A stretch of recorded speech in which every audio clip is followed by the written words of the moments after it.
ఓ బొజ్జ గణపయ్య నీ బంటు నేనయ్య ఉండ్రాళ్ళ మీద కోదండు పంపు కమ్మని నెయ్యయును కడుముద్ద పప్పును బొజ్జ నిండా తీను పొదుపుగాను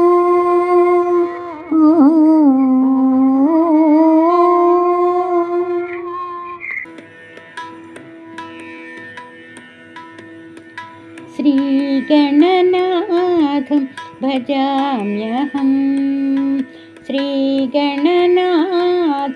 భజామ్యహం గౌరీసుతం గణేశ్వరం గౌరీసుతం గణేశ్వరం శ్రీగణనాథం భజామ్యహం మూషికవాహన వక్రతుండం మూషికవాహన వక్రతుండం నిర్విఘ్నకరం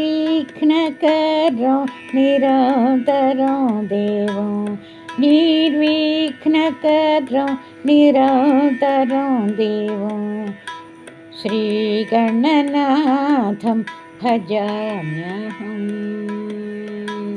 శ్రీగణనాథం భజామ్యహం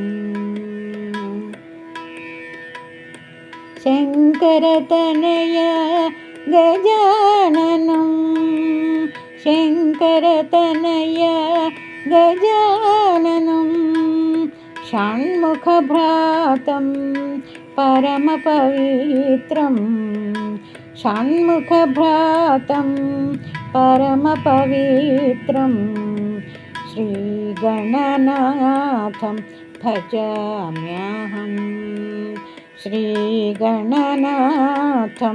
భజామ్యహం సిద్ధిబుద్ధిప్రియం జ్ఞానదాయకం సిద్ధిబుద్ధిప్రియం జ్ఞానదాయకం సర్వకాల సర్వలోకరక్షితం సర్వకాల సర్వలోకరక్షితం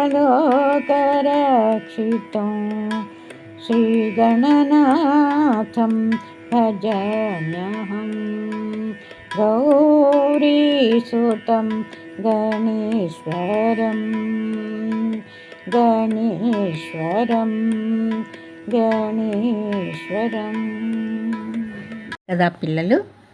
బొజ్జ గణపయ్య చిన్న చిన్న ఆసనాలు వేస్తూ మన్ని కూడా నేర్చుకోమని చెప్తున్నారు. ఈ యోగాసనాల వలన ఏకాగ్రత పెరుగుతుంది, ఒత్తిడి తగ్గుతుంది, మన శరీరంలోని అవయవాలన్నింటికి రక్త ప్రసరణ బాగా జరుగుతుంది, మనం ఆరోగ్యవంతులుగా ఉండగలము. జూన్ 21వ తేదీ అంతర్జాతీయ యోగా దినోత్సవంగా ప్రకటించారు. మనందరం కూడా యోగా నేర్చుకుని ఆరోగ్యవంతులుగా ఉందాము. అందరికీ వినాయక చవితి శుభాకాంక్షలు.